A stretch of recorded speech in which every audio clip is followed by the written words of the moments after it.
เจริญพรญาติโยมวันนี้จะพารีวิวร้านถ้ำใหม่หากันแล้วอันนี้เป็นทางย่างจงกรมมงทีบำเพ็ญเพียรภาวนา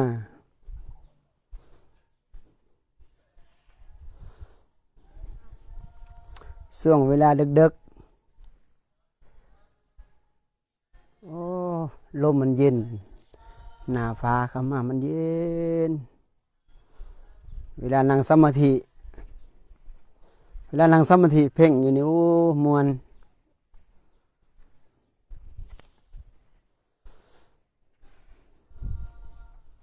เฮาสัมผัสกับธรรมชาติอากาศหนาวอากาศร้อนอากาศปานกลางอากาศหนาวนี่จะเพ่งลมได้ดีอากาศหนาวนี่ถ้าเกิดอากาศร้อนเฮาจะหงุดหงิดคันผู้ใดพุ่งซ่านไปเลยเอาบ่อยู่คือเอาสติบ่อยู่ว่ามันพุ่งซ่านแล้วมันก็หงุดหงิดแล้วก็บ่ได้สมาธิจิตบ่ตั้งมั่น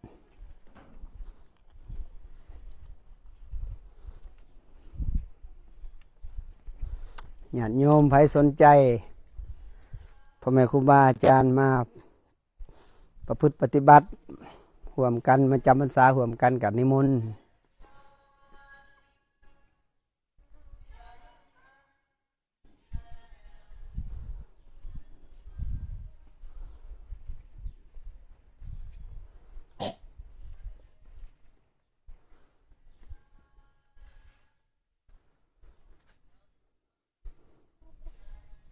เสียงเทศเสียงในเด้อ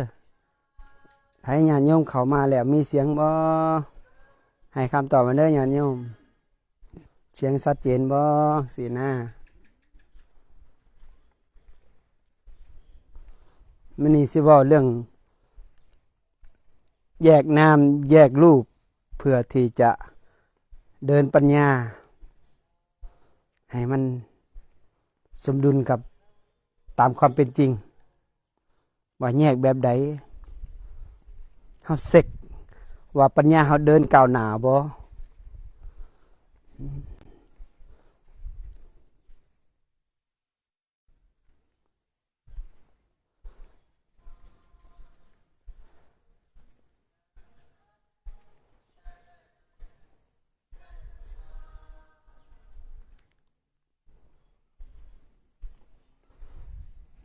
นะญาติโยมตามมาเบิ่งลานถ้ำ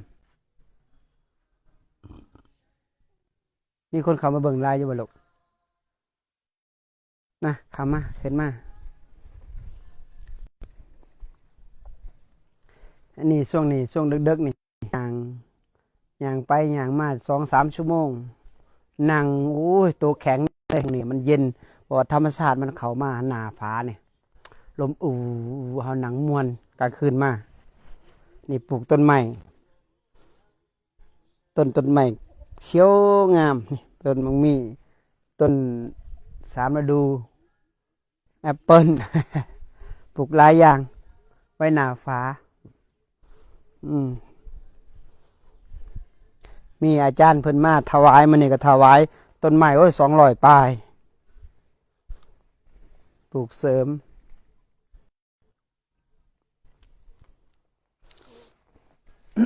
ตามมาเบิ่งทางย่างออกจากถ้ำ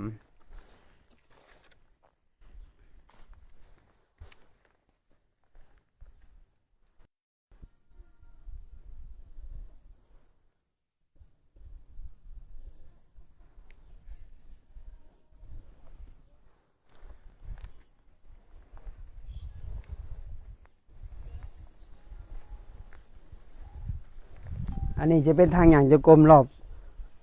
หน้าถึงสมวิวตัวนี้ย่างกลางคืนมาย่างอยู่ลุมก็ได้ย่างอยู่เทิงก็ได้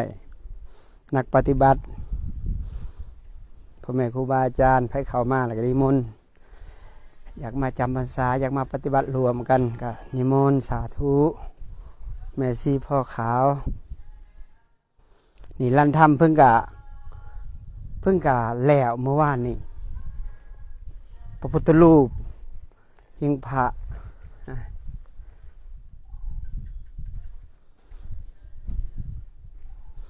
อันนี้เดี๋ยวมือที่ถวายดินกับสีมาร่วมกันจุดมงนี้อันนี้กับสีเฮ็ดไว้มงที่นั่งสมาธิมงปฏิบัติจะท่าสีเอาจะบริปูกะโลนี่จะท่าสีเอาเป็นจุดลานถ้ำหากันแล้วเป็นธรรมชาติมงนี้จะบริปูยังจะซื้อสีกับสีน้ำเป็นสีหินจะมาท่าเอาเพราะว่าเฮากำลังที่จะเก็บหินมันหินใหญ่ยกบ่ได้นี่จะเป็นแบบปฏิบัติแบบเต็มรูปแบบเลยเขาพรรษานี่3 เดือนวันนี้ก็เวลาหนาฝนกับสิเขานี้ศาลาใหญ่ยังมาทันสร้างมีแต่เสาตอนนี้แต่กะตัวนี้เป็นลานถ้ำบ่มีหลังคา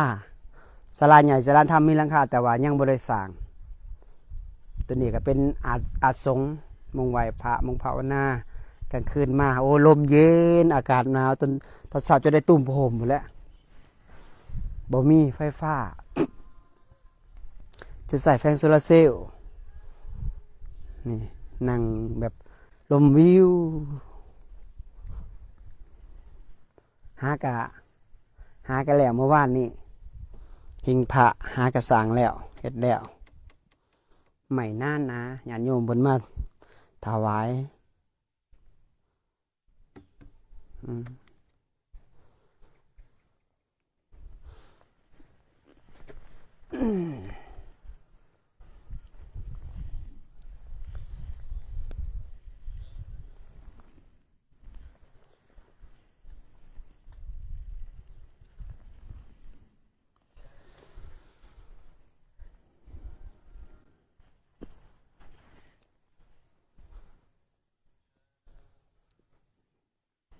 ตรงนี้สมณี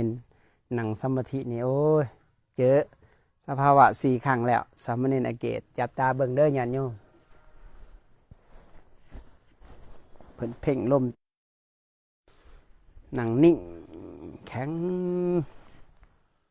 เกิดสภาวะ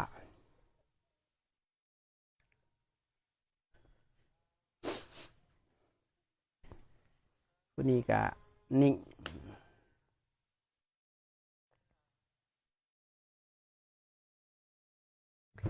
มีมงนี้นั่นก่อนสิว่าเขาเรื่องแยกลูกแยกนามว่าเดินปัญญาเฮาเสกการหูว่ามันสิเดินปัญญาว่าเฮาได้ลดผ่อนยังไปนะว่าเสกเรือยังนะเฮาบอกเรื่องสามเณรน้อยนอนนำข้างๆนี่ที่ครูบานั่งแล้วไปเจอตอนนี้ซิกแล้วเจอผีเปรตตาโลกใส่อย่างเลอะลายเลยไห้กี่ครูบาอุ้มมานอนข้างๆแต่ครูบาหนังซ้ำถีแต่11 โมงเพิ่นเจอนะ11 โมงแล้วเจออะไรทีนี้เพิ่นไห้แล้วครูบาอุ้มมันนั่งข้างๆอะไรทีนี้แบบนั่งแต่11 โมงจนฮอดตี 3อ่ะมื้อนั้นน่ะเอาจนหน่อยมานั่งข้างๆมานอนข้างๆแล้วก็จังซี่แหละอยู่ในภูกระปิดแห่งนี้แล้วก็นั่งเพ่งแผ่เมตตาหยุด1 4แล้วแต่ทีนี้บังเอิญว่านับแต่มื้อนั้นน่ะเพิ่นบ่ได้มาไกลอีกเลยผีตัวนั้นน่ะจักแม่นผีจักแม่นหยังแต่ว่าอานนท์เห็นอานนท์จนซิกจำเนนน้อยอานนท์น่ะเห็นมันถามเพิ่นว่าเห็นหยังลูกก็เลยเห็นตาโลบักกันใหญ่นึงคนสูงว่าซั่นคุมื้อนี้อานนท์ซิกแล้วแล้วเมื่อคืนนี้อันมีครูบาองค์หนึ่งที่กัลยาณมิตรอยู่ร่วมกันนำกันนี่แหละครูบาป๋องเพิ่นได้เจออันเสียงโดนจักเถื่ออะไรอาจารย์เนี่ยโดยกันบางทีเธอเดียวแล้วเมื่อคืนนี่กันนะเมื่อคืนนี่เนาะมาเห็นแบบไรใส่หลังจาก นั่งภาวนาแล้วเนาะไหว้พระไหว้หยังแล้วก็กลับไปกุดมาสิกลับไปนอนนั่นแหละนะ อืม ย่างไปกำลังสิเข้ากุดเข้าจนเข้ากุด เขากดเนาะ เหนื่อยมันเสียงฟาดไหมเสียงคือคนฟาดไหมแล้วนะ อืม ทับเนาะโอ้บุกนาวแตกเนื้อ จักเถื่อ เถื่อเดียวเลยแต่ เทื่อเดี สุ ยว ดแห้งนะคือว่า สุดแห้งแม่น โดย แผ่นดินสถานหวันไหวเลย โดยตับแล้วโอ้ยขน้อยก็หน้าแตกเนื้อ นั่นเลยเนาะ แต่เสียงมาบาดหนึ่งครับที่เขาไปกดกับนั่งสมาธิเพลงแล้วก็บสงบแล้วเนาะ อืม มัน แต่ ยากเนาะ ยิงไฟบ่เห็นหยังบ่ บ่เนาะยังไฟเบิ่งเว้น แท่นั้น เขาไปนั่งส มัน มา มี ธิเบิ่ง ไหเก่าได้แท่นั้นเลย หน่อยมันเป็นหมองให้เก่า อืม แต่ย่างทุดงมา 3-4 เดือนก็บ่เคยเจอแบบนี้จังซี่ นี่เจอนี่เจอแล้วเนาะ มาเจออยู่กับปีนี่ อ้าวอันนั้นอันนนนี่สามเณรอันนนจนซิกเนาะ หน่อย ไปเข้าพีภาษายังบ่เจอ แต่มาเจออยู่นี่โอ้อยู่นี่สุดๆอันนนเห็นตาลูกโลความสูงนี่ เกือบ2 เมตรอันนนว่ะ หน่อย ให้กาขึ้นมาเขานอนก็อุ้มก็มานอนข้างๆนี่นอนข้างมึงเจอยังลูก เห็นกระมุ้ยภาษาเราเทิงอะนะมันเห็นกระมุ้ยตาบักใหญ่นี่มึงบอกมาก็ให้ซึกซึนกลับมานอนข้างๆคุณบาเขานอนกันนั่งแต่11 โมงแต่มันเจอมันบ่ยอมเลยมันหยุดอย่างซี่นะ หน่อย ก็เมื่อกับมันเข่าหลังเขาหน่อยบ่ได้มันแตกไฟแตกจวดอะนะไฟคือว่าไฟมันช็อตกันนะเขานอนกันนั่งอ่ะมึงเห็นยังก็เห็นจนหอดตี 3มื้อนั่นน่ะมันจังหยุดนั่น หน่อย อยู่นี่แหละมันอย่างมึงนี่มึงทางอย่างจงกรมเขาหน่อยนี่โอ้เขาหน่อยว่าอยู่นี่มันก็คือว่าเนาะป่ามันนามันลึกปุ่นแถวถ้ำบ่มึงหนักอย่างเข้าไปในถ้ำนี่ผู้เดียวเนี่ยมึงนาวแตกเหงือกเลย แล้วครั้งแรกนะเจอ อืม แต่เกือบเดือนแล้วเนาะมาพักอยู่นี่กันนะ แม่น เจอเมื่อคืนนี่นะ บ่เป็นหยังมีแต่เฮา หน่อยก็ เจริญสตินั่งเบิ่งลมเบิ่งความคิด ให้มีสติตลอดเด้อ มันนี่แหละกันเฮาบ่มีหยังมาตกกระทบเฮากับบ่ฮู้จักสิว่าประสบการณ์ อันนี้เป็นชีวิตเฮาปฏิบัติธรรมนี่ให้เจอให้ได้ประสบการณ์เข้าใจบ่ที่เฮาย่างทุดงค์ตลอดทั้ง4 เดือนกว่าๆต้องได้ประสบการณ์ได้ความรู้เป็นบทเรียนเฮาแล้วเฮามาเผยแผ่ได้ แต่ว่าเฮาบ่ศึกษาบ่เก่งเข้าใจบ่แต่เฮาอาศัยประสบการณ์เฮานี่แหละเนาะ หน่อย อืม ใส่ประสบการณ์ประพฤติปฏิบัติธรรมนี่แหละกันเนาะ แม่น มันเราสู่ญาติโยมฟัง เฮายังเฮาเรียนบ่เก่งเด้เฮาก็อาศัยประสบการณ์เฮานี้แต่ผู้เพิ่นเรียนเก่งเพิ่นก็อาศัยความรู้เนาะ หน่อย เฮาก็อาศัยฟังพ่อแม่ครูบาอาจารย์แหน่เว้าเรื่องประสบการณ์แหน่อืมแต่ว่าตัวนี้มันเป็นทางผ่านบ่ให้ยึดติดเด้ หน่อย อันนี้เป็นทางผ่านก็หาจุดตรงนี้ไปฮอดจุดตรงนี้เข้าใจบ่ หน่อย จุดตรงนี้ไปจุดตรงนี้ถ้าเฮาบ่มีทางผ่านเฮาก็บ่ฮู้จักว่าเฮาสิผ่านได้จังไดอะนะ หน่อย มันคันนี้ไปหอดคันนี้แต่ละขันไปคืออาเกตคือกัน เขาเจอสภาวะหยังคือเขาล่มเลยนะก่อนจะเข้าไปหอดชาตินะหอดปฐมชาตินะมันต้องเจอสภาวะมันดึงก่อนเกลือ1 หรือ 2 เถื่อถ้ามีสติหลายๆถ้าว่าเขามีความเพียรแล้วมันจะดับแล้วมันจะดิ่งบางคนก็บ่ดิ่งบางคนก็ไปตีมันเกิด ตัวนี้แหละเพราะว่าเฮาต้องใส่กำลังสมาธินี่สมถะนี่ไปตัดความปรุงแต่งไปตัดนิวรณ์5ไปตัดความลังเลสงสัยไปตัดกามคุณไปตัดพวกราคะโทสะโมหะถ้าบ่มีกำลังสมาธิก็เปรียบเสมือนเฮาฮู้ซื่อๆแต่เฮาบ่มีกำลังตัดเด้ หน่อย มันก็ยังลังเลสงสัยในพระพุทธศาสนาแม่นบ่ หน่อย เพราะฉะนั้นพระพุทธเจ้าเขาสอนให้เฮาเดินตามเพิ่นเป็นผู้คนพบแล้วเพิ่นทรมานตัวเองแล้วนั่งในก่อนอันนั้นความหนาวน่ะ เป็นปีแม่นบ่แล้วก็กินอาหาร กินขี้งัวขี้ควายเป็นอาหารทุกทนทรมานซ้ำได้6-7 ปีแม่นบ่ หน่อย เพื่อที่จะได้มาเพื่อจะได้สอนให้เฮาเป็นแค่เพียงผู้ฮู้ผู้เดินตามเพิ่นเท่านั้นเองไหนเดินตามเพิ่นบอกว่าเพิ่นเจอแล้วเพิ่นมาบอกเฮาก็เดินตามเพิ่น เพิ่นออกนอกจากทางจากเพิ่นก็บ่เจอเพิ่นก็บ่เห็นเพิ่นเฮาก็พิสูจน์เพิ่นด้วยลมหายใจเด้ปัจจตังอากาลิโกปฏิบัติได้ตลอดบ่จำกัดการตัวนี้เฮามีบุญแล้วเฮาได้เกิดมาเพราะพระพุทธศาสนาเฮาได้ค้นพบพระพุทธเจ้าเฮาเพิ่นได้สอนเฮาคำสอนเฮาก็เดินตามพ่อเฮาตามคำสอนด้วยอานาปานสติด้วยลมหายใจนี่สิว่าเรื่องอันนั้นเรื่องแยกน้ำแยกรูปคือเฮาเสกว่าสิเฮ็ดให้ปัญญามันเดินจังไดการเฮามีปัญญาเนี่ยนะคือฮู้จักมันมีตัวฮู้แล้วก็ตัวฮู้อีกการเวลาเฮานั่งสมาธินี่นะมันจะมีดอกผู้หนึ่งนี่อย่าปองผู้หนึ่งนี่ฮู้จักลมเข้าลมออกก็จะบอกมันเข้าซ้ำใดมันออกซ้ำใดฮู้แต่ผู้ฮู้อีกผู้ฮู้อีกฮู้ละปุ๊บมันจะม่วนมันจะคิดดีๆนะมันคิดดีปุ๊บแล้วผู้ฮู้ไปซ่อนปั๊บโอ้มันฮู้แล้วมันคิดดีปุ๊บตอนนี้มันตัด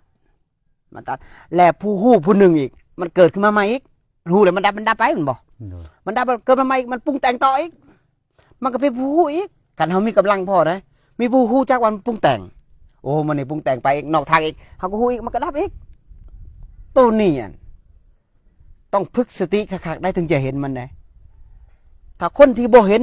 ว่าผู้ฮู้จักผู้ฮู้อีกผู้บ่เห็นนะปุ๊บมันก็เพลินคิดไปตามมันก็เพลินมันก็ม่วนไปแล้วก็นั่งไว้3-4 ชั่วโมงแต่ว่าเฮาบ่มีสติเลยเพลินกับความคิดไปเลยมันก็เพลินแบบม่วนเวลาออกมามันก็บางครั้งมันหลงตัวเองว่าโอ้ยมันนี่กูนั่งม่วนนั่งคิดเพลินมันก็คิดว่าเดินปัญญาเด้ว่าเฮาเดินปัญญาที่แท้โอ้ยหลงกลกับผู้ฮู้แล้วหลงกลมาแล้วน่ะแต่ว่าโตใจนั่นมันซ่อนอยู่ในความดีตัวกิเลสนะมันซ่อนในความดีมันคิดเพลินเฮาก็ไปยึดตัวนั้นตัวยึดตัวความดีเฮาก็เพลินไปเลยกับมันเข้าใจบ่ตัวนี้แหละเฮาอยู่ว่าพึกว่าให้ฮู้จักมีสติอย่างสติคือเบิ่งผู้ฮู้เบิ่งผู้ฮู้เอาผู้ฮู้เบิ่งผู้ฮู้แล้วมันสิดับไปคันดับไปปุ๊บคันเฮามีสติเฮาจะดึงลมอย่างเดียวดึงลมฮู้จักลมเข้าลมออกถ้ามันคิดออกไปปุ๊บเฮาฮู้จักมันคิดออกไปปุ๊บดึงลมเข้ามาปุ๊บมันก็จบมันบ่เฮาก็จะบ่มีผู้ฮู้อีกเด้โตผู้ฮู้ผู้หนึ่งมันพาคิดเด้มันฮู้จักเรื่องนั้นเรื่องนี้ฮู้จักอดีตฮู้จักอนาคตฮู้จักความที่เฮาเฮ็ดมามันคิดขึ้นมาปั่นป่วนขึ้นเฮาโอ้เฮาจะไปแก้ไขเรื่องอดีตเรื่องอนาคตบัดนี้ไปปรุงแต่งมื้ออื่นเฮาสิเฮ็ดหยังอันนี้เด้คือเฮาก่อสร้างนี่คันเฮาบ่มีกำลังนี่จะทุกข์ได้ทุกข์จะได้ทุกข์ว่าเฮาต้องสร้างนั่นสร้างนี่คือเฮาสร้างคือมื้อนี่ย้อนหยังเฮาคิดมันได้เฮ็ดเลยบ่ต้องคิดหยุดก็คือหยุดแม่นบ่เฮาบ่ต้องไปคิดมันมีก็เฮ็ดบ่มีก็บ่เป็นหยังถึงว่าเฮาถึงจะบ่มีความทุกข์เด้ถ้าเกิดว่าเฮาไปยึดความคิดตัวนั้นเฮาทุกข์ได้บางคนนี่ทุกข์จนบ่มีกำลังคนที่บ่มีกำลังสมถะนี่ถ้าฮู้คิดยึดติดหลายๆในความคิดนี่เขาจะบ่มีกำลังเขาจะเมื่อยเขาจะเพลียนั่นคือคนบ่มีกำลังสมถะเข้าใจบ่เพลียเฮ็ดหยังก็เมื่อยนี่คือคนบ่มีกำลังเพราะว่ามันส่งจิตออกนอกหลายเข้าใจบ่ส่งจิตออกนอกหลายไปคิดปรุงแต่งเรื่องนั้นเรื่องนี้ไปปรับผู้นั้นปรับผู้นี้ปรับให้เขาได้ยังได้คือเฮาสอนนะคือเฮาบอกเมื่อเขาบ่ได้ดังใจมันก็เป็นทุกข์เข้าใจบ่มันเป็นทุกข์เมื่อเฮาฮู้จักโอ้นี่ธรรมชาติคนนี้เป็นแบบนี้อยู่ที่กำลังเขาศรัทธาสำใดก็บอกเขาสำนั้นศรัทธาสำใดบอกเขาได้สำนั้นคนที่บ่มีศรัทธาแต่ไปบอกแห้งมันก็ออกไปเลยจังซี่นะคือจังซี่แหละบางคนก็เข้าใจบางคนก็บ่เข้าใจเรื่องลมถ้าใดผู้ใดตั้งใจหมั่นตั้งใจเบิ่งลมบ่เบิ่งความคิดผู้นั้นจะศรัทธาพระพุทธเจ้าหลาย ราะว่าศาสนาพุทธเฮาบ่ต้องพิสูจน์ทางอื่น พิสูจน์ในลมหายใจเนี่ยอานาปานสติเนี่ยพิสูจน์ได้เลย3 มื้อ7 มื้อ3 เดือน7 เดือน3 ปี7 ปี เห็นอยู่มุงนี้คันสิเห็น การแยกน้ำแยกรูป คือเฮาแยกว่า ในร่างกายของเฮาเนี่ยนะ คือน้ำเนี่ยนะคือมันจะเกิดยังเกิดขึ้นมันกระทบยังคือความเจ็บปวดเวทนาบอมันจะเจ็บปวดร่างกายเฮาก็ฮู้ว่ามันเจ็บซื่อคือครูบาเนี่ยประสบประการของครูบาเนี่ยนั่งสมาธิหลายเนี่ยกระดูกเนี่ยตามกระดูกเนี่ยมันจะปวดจะเวทนามันจะเกิดเบิ่งมันจะซื่อเด้เบิ่งโอ้ร่างกายเป็นแบบนี้ดิเดี๋ยวมันก็เศร้าเกิดเวทนามันปวดเนี่ยปวดแบบมันกินแบบอานาปานสติเนี่ยถ้าเกิดว่าเขานั่งกระขักนี่นะ3-4 ชั่วโมง4-5 ชั่วโมงนี่นะเวลาออกจากสมาธิเนี่ยมันปวดแบบมันจะเจาะกินตลอดอ่ะเปรียบเสมือนกับมันเป็นโรคแบบโรคกระดูกเสื่อมอ่ะมันจะกินแล้วมันปวดถ้าหูมันเสื่อมมาคู่เดี๋ยวมันก็หายไปเดี๋ยวก็มาปวดอีก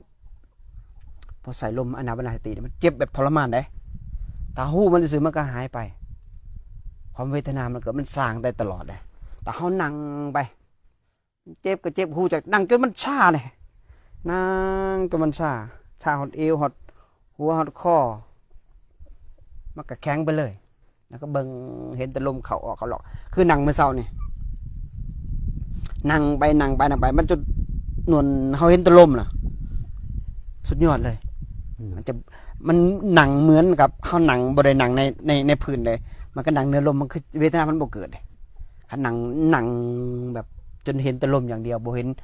ห็นความเกิดดับแต่เห็นความเกิดดับมันก็จะเป็นปัญญาอีกขั้นนึงเห็นความเกิดดับ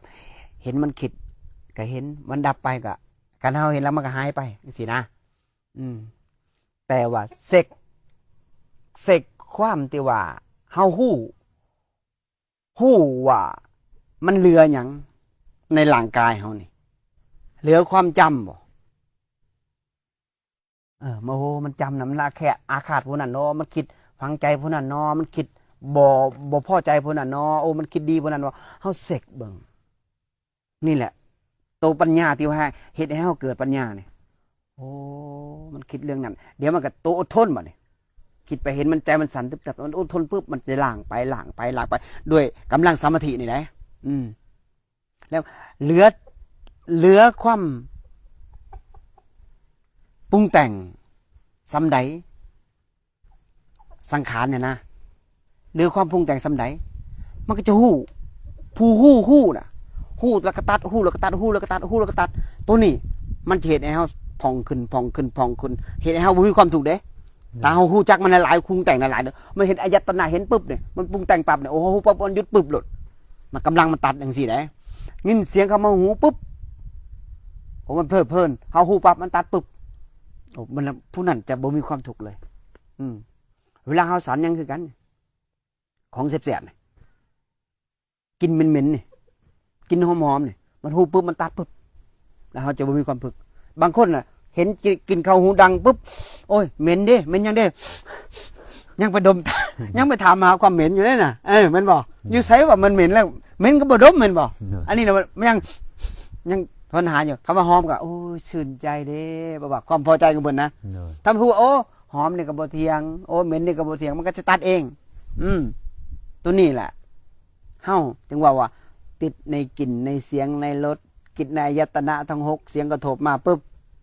พอใจบ่พอใจเฮาฮู้เช็คร่างกายกันเบิ่งว่าซ้ำใดเวลาเจอเสียงมวลๆมันก็เพลินเจอเพลงไงญาติโยมเขามักอยู่กับเสียงเพลงเนาะถ้ามีเสียงเพลงปุ๊บมันก็พอใจกับเสียงเพลงก็เปิดว่ามือพอปิดเสียงเพลงปุ๊บความม่วนก็หมดไปแม่นบ่อยู่ไสมันเถียงบ่มันก็บ่เถียงนี่เฮาคือการพระเฮากันกับปิดธรรมะปุ๊บมันก็บ่จักในสิฟังหยังมันบ่ฟังธรรมะปุ๊บมันก็รู้สึกว่าจิตใจมันก็เบิกบานมันบอกเปรียบเสมือนกับดอกบัวมันบานน่ะเนาะ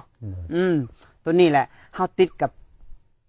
บหยังให้เฮาฮู้มันมีปัญญาตัวหนึ่งตัวฮู้ผู้หนึ่งมันจะฮู้ ติดเวทนาบ่ติดสัญญาบ่ติดสังขารความปรุงแต่งบ่ติดในรูปบ่ติดในเสียงบ่ติดในกลิ่นบ่ติดในรสบ่ติดใน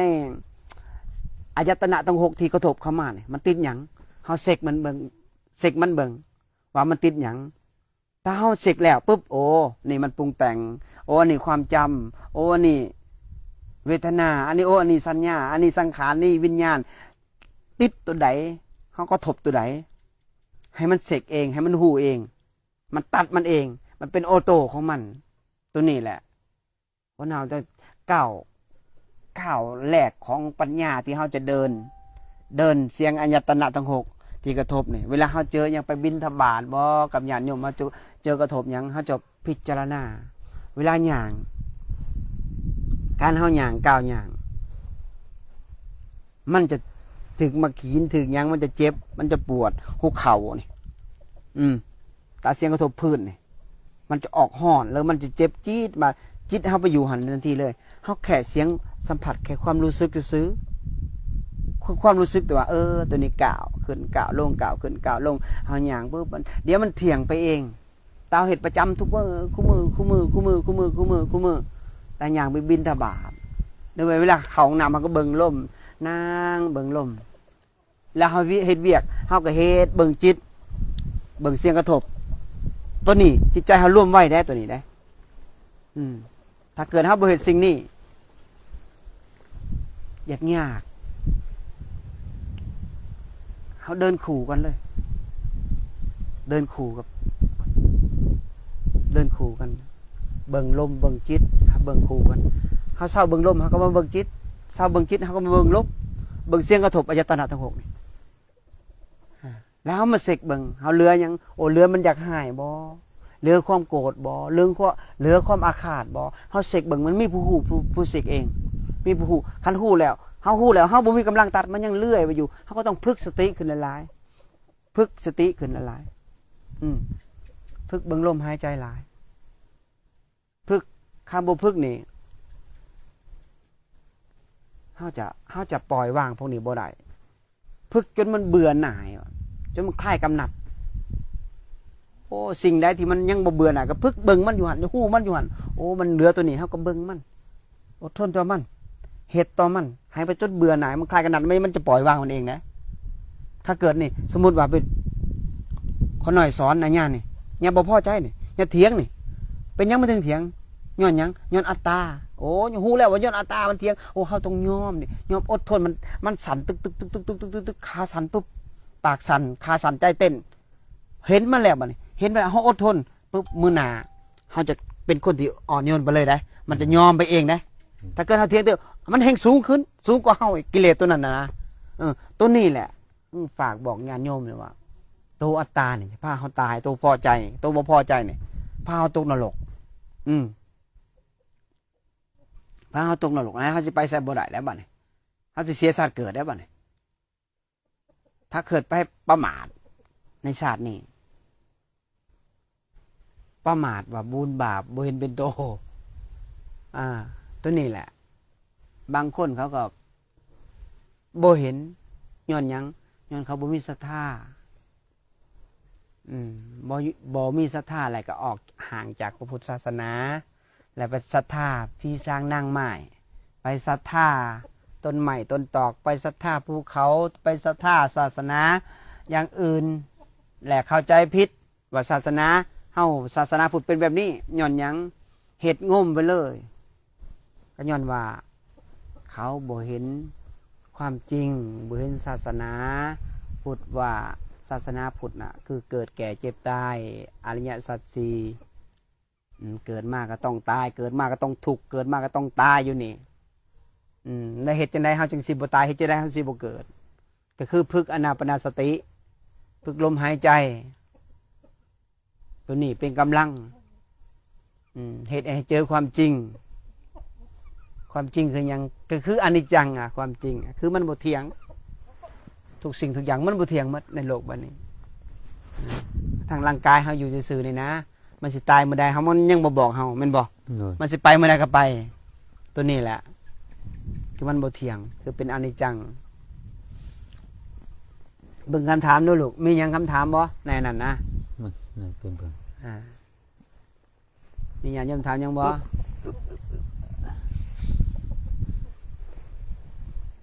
มือกล่องกกำลังหัดอ่านหนังสือ อากาศเย็นดี ขอสอบถามได้บ่พระครูบา ถามมาเลยถามยังถามอะไรเลย วัดใดมันใด สนทนาธรรมอัน สนบุรีพันสวรรณเขตบ้านตึงไว้นะเดี๋ยวอ่านมันก็ฟ้องไปเด้อมีหลายอยู่ด้วย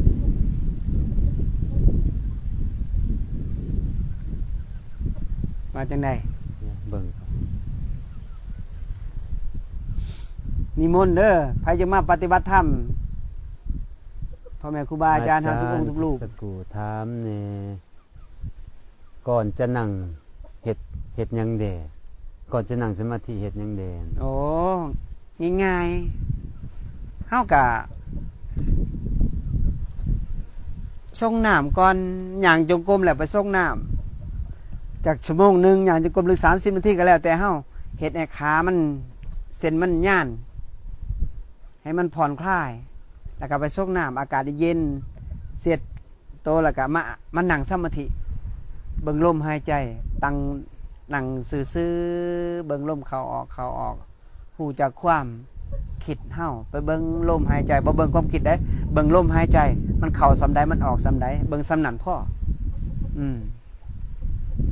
เจ้าสิ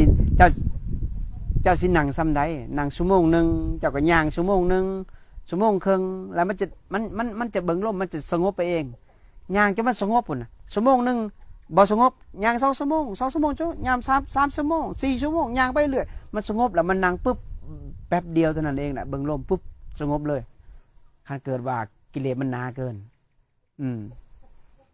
ย่างเพื่อมันอ่อนเพลียให้กิเลสบ่มีความต่อสู้ได้ถ้าเจ้ากินข้าวหลายๆเจ้าจะนั่งสมาธิบ่ได้เพราะมันอิ่มแล้วเข้าสมาธิบ่ได้มันฟุ้งซ่านแล้วมันมีกำลังตอบโต้คือความคิดมันเถียงอยู่2คนมันเถียงไปเถียงมาเจ้าก็บ่สงบเจ้าก็ออกจากสมาธิไปเจ้าก็จิตใจเจ้าก็บ่สงบตัวนั่นแหละเฮาต้องเฮ็ดให้กำลังมันอ่อน ขน้อยนี่ไงขน้อยแต่ก่อนนั่งสงบเดี๋ยวนี้บ่ค่อยสงบเป็นย้อนหยังครูบา ก็ย้อนเฮา เป็นน้ำสินเฮาบ่ได้ขอแสดงทำมันก็มีส่วนศีลนี่ก็บ่แม่นว่าศีลเฮาเสกเบิ่งเองก็ได้ว่ามื้อนี้เฮาเฮ็ดหยังเฮาไปคิดเบียดเบียนผู้อื่นบ่คิดอาฆาตบ่ไปคิดหลักของคนอื่นบ่ไปคิดตัวผู้อื่นบ่ขาดสติบ่ไปฆ่าสัตว์ตัดชีวิตมาบ่เฮาเสกเบิ่งแล้ว5ข้อนี่กองบุญ5กองนี่คือศีล5ข้อนี้บ่ฆ่าสัตว์ตัดชีวิตบ่ลักบ่ขโมยบ่นอกใจลูกใจผัวบ่ตัวบ่ต้มบ่ดื่มน้ำเมาคันมี5อย่างนี่เจ้าก็มีศีลครบตัวสำคัญที่สุดคือตัวนั่นเด้อคันตัวหมดขาดหมดทุกข้อเลยสำคัญที่สุดคือตัวน่ะคันเช็คได้ตัวนี้ก็จิตมันร่วมมันก็มีความละอายต่อบาปแล้วมันจะเกิดจิตร่วมไล่ก็นั่งสงบไว้อย่างจงกรมแล้วก็มานั่งเป็นแม่ยิ่งสามารถเดินตามทางของพระพุทธเจ้าได้บ่เป็นผู้ยิ่งนี่เขาเห็นธรรมไว้เป็นเทวดาได้ไว้พร้อมเพราะว่าจิตใจมันบ่แข็งกระด้างมันบ่มีอัตตาตัวตนบรรลุโสดาบันได้สบายเลยเพราะว่ายังก็อ่อนโยนว่าจาบ่คิดอาฆาตพยาบาทบ่คิดหายกับผู้อื่นเขาและจิตใจเวลาเว้ามานี่น้ำตาไหลก่อนล่ะจิตใจมันอ่อนมันเข้าได้ติดโสดาบันได้ง่ายเลยคันผู้ใดปฏิบัตินั่นนะครูบายังว่าเลยโอ้ไม่ออกเป็นยังถึงว่าที่ครูบาเคยดับครั้งหนึ่งสิบอกให้ฟังเคยเข้าไปอิง ดับปุ๊บครูบาดิ่งขึ้นไปนี่บังไฟแตกจั่วจั่วจวดเห็นนางฝ่าลอยแต่ต่างหน้านี่นะเป็นยังมีแต่ไม่ออกเห็นแต่นางฝ่าแล้วผู้ชายคือบ่เห็นย้อนยังย้อนว่าผู้ชายก็มีอัตตาตัวตนแล้วบ่ค่อยได้เป็นเทวดามีแต่ไม่ออกเป็นเทวดานี่แต่อันนี้เห็นแต่ในประสบการณ์แต่ว่ามันบ่เที่ยงสุดท้ายมันก็ต้องดับไปตัวนี้มีคำถามจากขอกราบนมัสการพระอาจารย์ฟังไทยได้เนาะครับผมนั่งแล้วตกจากที่สูงเห็นแจ้งสว่างหูได้ยินไก่โบหูว่าเป็นจิตแยกออกจากกายเหตุแบบใดจิตแยกหูได้ยิน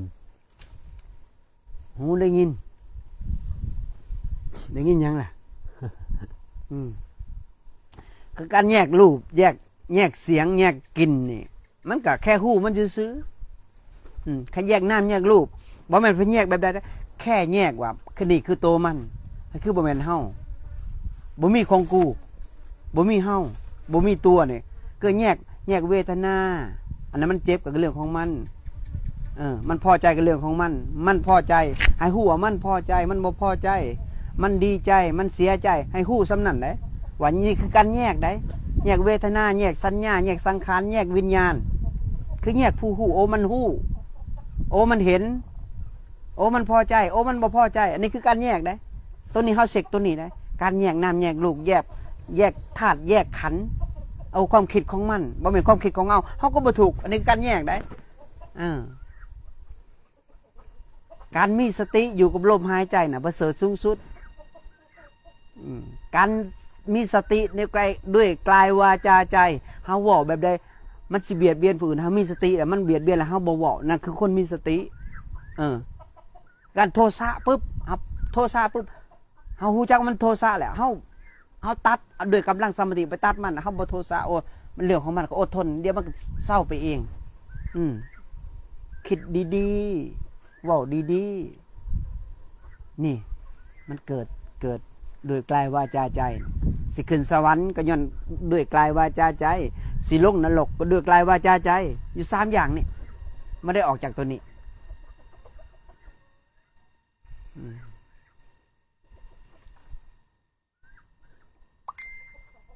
เพราะว่า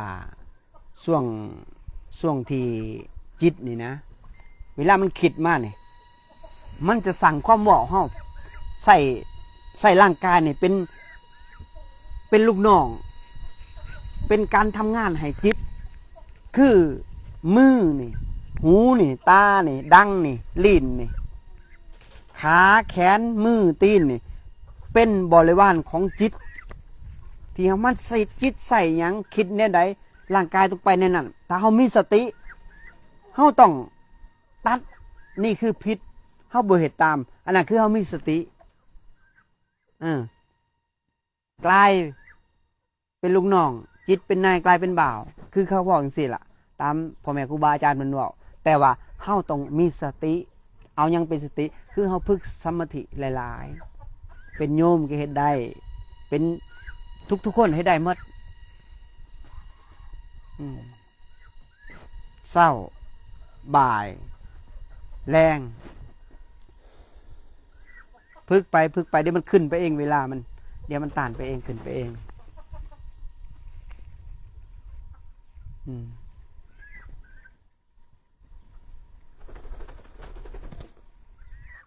นี่ยังบ่มาเนี่ยอ่านมาเมื่อรถอ่านมาเมื่อรถเด้อไม่ต้องเลือกอ่านรถดีก็เป็นบทเรียนบูดีก็เป็นบทเรียนครูบานี่บ่สนใจพระจิวายังก็แล้วแต่ครูบาบ่เอาสิ่งอันทางขี้เหนียวมาเข้าสู่จิตสู่ใจดอกมันสิสกปรกไผเว้าก็ดีไผบ่เว้าก็ดีฟังธรรมะมาพอประมาณแล้วเกิดความเบื่อหน่ายทางโลกคิดอยากบวชแต่บ่ฮู้สิไปวัดใดบ่มีความฮู้ สาธุโมทนามาวัดนี้ก็ได้เด้อยังดีต้อนรับมาหาผู้กระปีดไปหามาหาครูบาเนี่ยยินดีต้อนรับเมืองชนบุรีแขวงสวรรณเขตบ้านตังไว้น้ำ มาหาเราเด้อสาธุดีแล้วประเสริฐแล้ว เจ้าคิดละคิดแค่เจ้าคิดจะสื่อๆอย่างก็เป็นบุญเป็นกุศลแล้วมาหาครูบาพี่ก็ได้ครูบาก็มีพ่อแม่ครูบาอาจารย์คือพระฐานสมบูรณ์บอพระอาจารย์แก้วดอนบอแล้วก็พระฐานอบสแข็งอบสเมืองบองสินะมาพาไปบวชพาไปนั่นนี่ก็สีม่นเพิ่นมาหับเป็นที่นี่นะ41 เฮกตาร์นี่สีม่นพ่อแม่ครูบาอาจารย์แต่มือได้ยังบูฮู้ว่าสีเฮ็ดหับเป็นธรณีสงฆ์นี่นะเขาสิมอบที่ดินนี่แต่ยังรอถาบ้านเพิ่นสิแจ้งว่าสีมือใดเพิ่นพร้อมนะคันมือใดพร้อมเป็นธรณีสงฆ์มือใดก็ใครจะเป็นเจ้าภาพนำปณะก็สาธุ พ่อแม่ครูบาอาจารย์หลายองค์หลายลูกมีญาติได้ขนาดมนลูกเห็นความเป็นจริงทุกอย่างแล้วอยู่ปกติบ่ได้แล้ว อยากออกบวชปฏิบัติเพื่อหลุดพ้นความทุกข์ทั้งปวงขอคำแนะนำแน่สาธุโมทนาบุญนำเนี่ยมึงหน้าแตกเลยคันว่าเบื่อหน่ายอยากออกจากทุกข์เลยเนี่ยมึงหน้าแตกเลยน้ำตาอัดสิไหลเลยซึ่งกับคำว่าเลยคันผู้ใดศรัทธาพระพุทธเจ้าประเสริฐสูงสุดทางปิดประตูอบายขั้นแรกเลยคือศรัทธาองค์สัมมาสัมพุทธเจ้าบ่สนใจย่อนศรัทธาอันนั้นศาสนาอื่นก็ดีหมดทุกศาสนาแต่ว่าศาสนาพระพุทธเจ้านะเพิ่นสอนให้ออกจากทุกข์ไปสู่ปรินิพพานไปสู่นิพพานได้เลยถ้าผู้ใดศรัทธาตั้งมั่นในองค์สัมมาสัมพุทธเจ้าแล้วบ่ตกนรกแน่นอน100%เลย1,000,000%เลยมีศีลจาคะมีสติมีปัญญาโอ้จบเลยพิสูจน์เลยด้วยลมหายใจเจ้าเห็นเลยเห็นด้วยตนเองไม่ต้องพิสูจน์ทางอื่นหรอกไม่ต้องไปเสือบนนั้นเสือบนนี้หรอกนั่งเบิ่งลมหายใจตัวเองนี่นั่งเบิ่งยางทานสีอริยบทสติปัฏฐาน4เดินตามหมากองค์8เดินด้วยสายกลางเดินบ่อเข่งร้ายบ่อย่านร้ายเอาพอดีกลางเอาที่เอาอยู่ได้พอเลี้ยงสังขารไปเพื่อจะล้างจิตให้เขาสะอาดตัวนี้แหละแต่ช่วงครูบาปฏิบัติเนี่ยโอ้ครูบาใส่เต็มที่เต็มลูกสูบเลยแหละอัดเต็มลูกสูบเลย ไก่ก็บินผ่านหมอเนี่ยวนเวียนวนย่อมไปนอนนะตะกี้กุดหมออยู่นี่แดง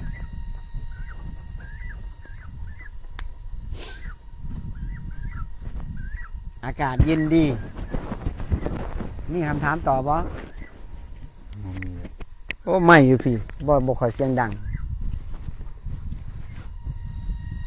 ไปสิมาบวชเอาเบอร์โทรให้ในเด้อเดี๋ยวเข้าพรรษานี่ก่อนเข้าพรรษาแห่งดีบ่มีค่ารถก็บอกสิโอนให้ยะปองจัดการให้มีผ้ามีหยังให้อยู่แข้งใดอยู่เมืองใด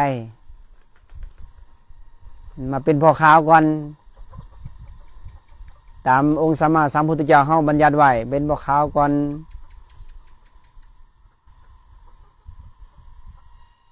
อยากมา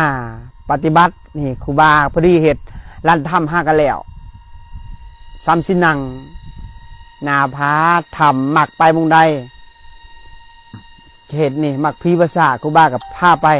ให้ไปพึกให้2-3 มื้อแล้วครูบาจะปล่อยหากครูบาเนี่ยต้องรักษาผลประโยชน์มาต้องถามตัวเองด้วยนะมาบวชเพื่อหยังต้องถามด้วยนะมันถามก็คักได้มาเพื่ออยากได้บ่มาบวชเพื่ออยากรวยบ่อยากได้อยากหังอยากมีบ่มาบวชเพื่อสะสมบ่หรือบวชมาบวชเพื่อความพ้นทุกข์มาบวชเพื่อละเพื่อปล่อยเพื่อวางให้มันเบื่อหน่ายคลายกำหนัดแล้วปล่อยวางตัวนั้นได้มันถึงทางได้ขันบวชเพื่อหาเนี่ยอย่าเลยเป็นกรรม เพราะว่าบวชมาเพื่อปล่อยเพื่อวางเพื่ออะไรบริหารผลประโยชน์ใส่ที่ ที่ครูบาอยู่เนี่ยอยู่เพื่อหยังอยู่เพื่อผู้อื่นนะไม่ได้อยู่เพื่อตนเองนะสร้างนี่ก็สร้างเพื่อพระพุทธศาสนาเหตุเพื่อพระพุทธศาสนาบ่ได้เหตุเพื่อตัวเองเมื่อสร้างแล้วมีลูกศิษย์ลูกหาขึ้นมาแทนครูบาก็ไปต่อครูบาจะเดินทางไปต่อไปอย่าไปตำถ้ำตำเหวไปพุ่นละตั้งใดที่ว่าเคยพึกปฏิบัติครูบาก็ไปทางนั้นมงนี้เฮ็ดแล้วครูบาก็ไปต่อบ่ได้อยู่จองจำแบบยังสิเข้าพรรษาบ่ยังสิมาจำกับมายังบ่มีคันว่าบ่จำมื้อนี้ไปมื้ออื่นครูบาจะย้ายไปเลยจะไปอยู่มงเก่าเพราะว่าครูบาปรณาไว้ว่าครูบาสิคือปีนี้นะครูบาสิจำในถ้ำ3 เดือนสิออกมาพบปะกับญาติโยม7 มื้อจะออกตัวหนึ่งจะออกมาสนทนาธรรมคือจังสี่แล้ว7 มื้อออกตัวหนึ่งแต่ว่าปีใดครูบาสิบ่บอกก่อนแต่ปีนี้ครูบาเข้าถ้ำก่อนแต่ปีหน้าก็หาก็เบิ่งกันต่อปีนี้ก็หยุดสร้างแล้วจะเหลือแต่2 กุฏเหลือเงินอยู่30 ปลายล้านเอาไว้ให้สร้างก็สร้างกุฏหนึ่ง15 ล้านประมาณนี้แหละไว้ให้พระอากันตุกะเพิ่นมาเงินนี่บัญชีเฮาปิดแล้วปิดทุกบัญชีสร้างให้หมดเงินเก่าเพื่อบัญชีบ่ได้ติดค้างญาติโยมที่เพิ่นโอนปัจจัยมาทั้ง4 ทิศทั้งอเมริกาทั้งสหรัฐทั้งในไทยในลาวทุกเมืองทุกแข้งขอโมทนาสาธุการได้ปัจจัย4มาสร้างได้กุฏได้ธรรมได้ลานธรรมได้ถนนหนทางได้ครัวได้ทั้งได้คุณน้ำสร้างได้ถอได้ยังได้หลายสิ่งหลายอย่างตอนนี้ก็ถ้าบ่มีญาติโยมเป็นกำลังของพระพุทธศาสนาครูบาก็สิเดินต่อบ่ได้นี่มีญาติโยมมาเป็นกำลังให้สาธุเด้อเป็นบุญเป็นกุศลของสามเณรน้อยของครูบาที่เฮ็ดมอบกลายถวายชีวิตให้พระพุทธพระธรรมพระสงฆ์บ่ได้หวังสิ่งใดตอบแทนครูบาก็บ่จักสิหยังตอบแทนมีแต่ธรรมะจากประสบการณ์ที่เคยประพฤติปฏิบัติมาเดินตามห้อยองค์สัมมาสัมพุทธเจ้าเดินตามห้อยพ่อแม่ครูบาอาจารย์ได้สภาวะมากไปแก่ได้ฟังหลายองค์หลายรูปคือพระฐานสมภพหลวงตาพระฐานสมบูรณ์หลายองค์หลายรูปที่ได้แก่สภาวะให้สภาวะปิติโลดโผนจิตโลดโผนคล้ายๆกับจิตขนอนนี่คล้ายๆกับโลดโผนคล้ายๆกับหลวงปู่หมันหลวงปู่จันเลี่ยนหลวงปู่ยังหลายองค์หลายรูปล่ะที่ปฏิโลดโผนนะก็คือกับเพิ่น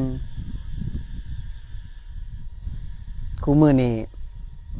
บางครั้งกับเขาบางครั้งกับนั่งพึกสติขี้คานลิ้นมีคำถามต่อป่ะ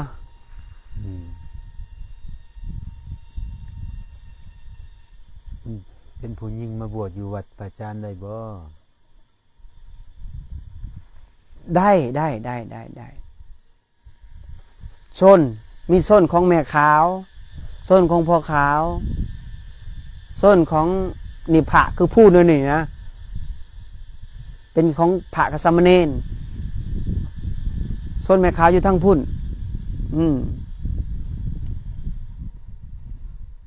มียินดีตอนหับมีข้าวสารให้หุงกินสาธุโมทนามายินดีตอนหับทั้ง4 ทิศบ่ว่าหยังก็แล้วแต่ขอเพียงอย่างเดียวคือศรัทธาองค์สัมมาสัมพุทธเจ้าหัวใจดวงเดียวกันคือศรัทธานั้นมาได้หมดบ่เลือก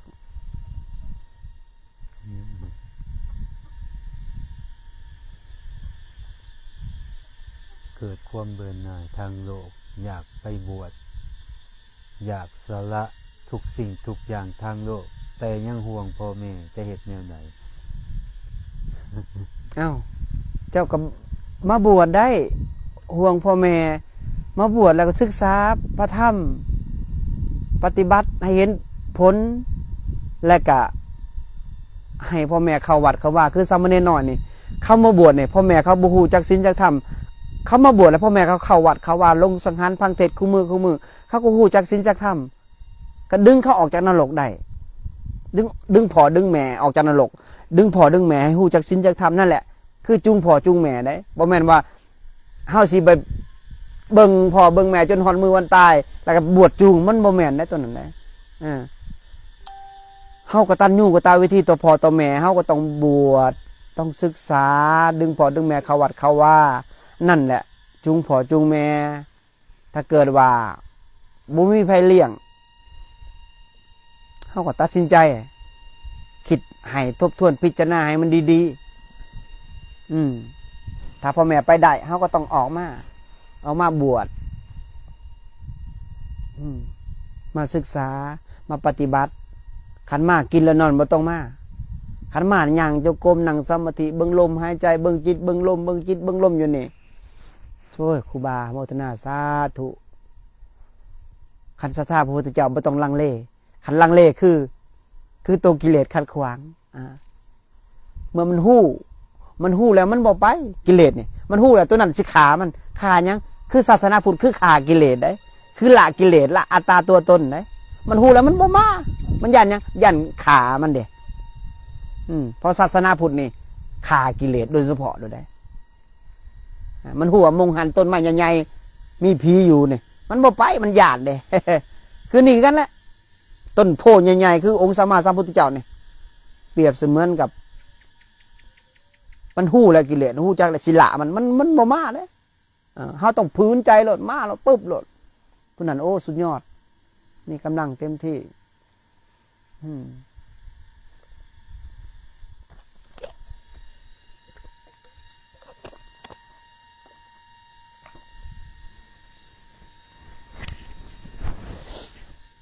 นี่มีโยมอยู่ไทยจะถวายเงินครูบา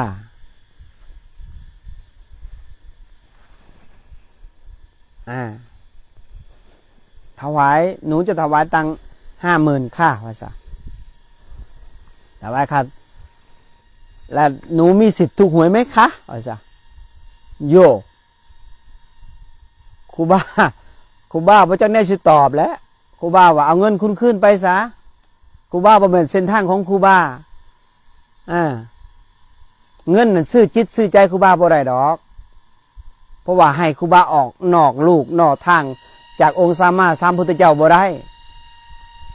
ครูบาบ่มีความลังเลสงสัยเงิน50,000ซื้อจิตใจครูบาบ่เอาครูบาย่างทุดงกตีนเปล่าบิณฑบาตสันเพื่อศึกษาพระธรรมคำสอนเพื่อจะเห็นธรรมพ้นจากทุกข์บ่แม่นครูบาบวชมาสะสมกิเลสเรื่องเลขเรื่องเบอร์ครูบาบ่มีให้สิเอาเงินมาซื้อเท่าใดก็บ่มี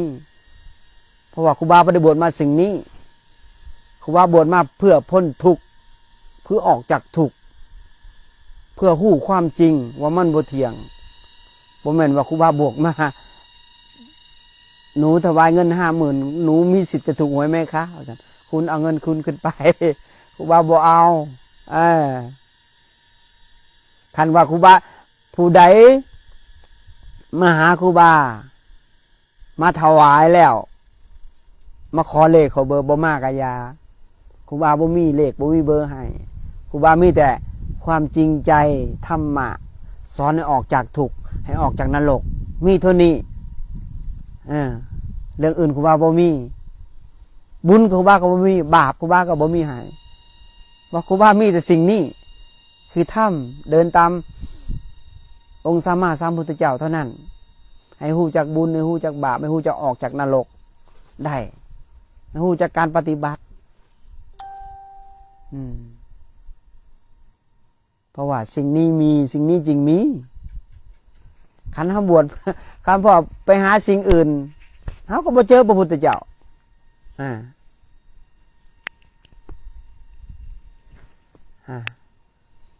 มีคำอื่นถามบ่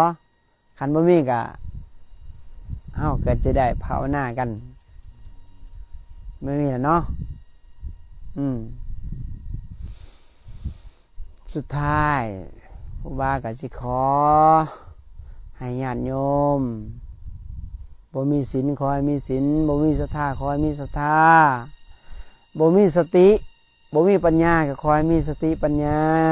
ขอให้อายุวันโนสุขังพลังอายุมันขวัญยืนเป็นกำลังของพระพุทธศาสนาให้เห็นแจ้งในธรรมตามความเป็นจริงด้วยเถิดสาธุ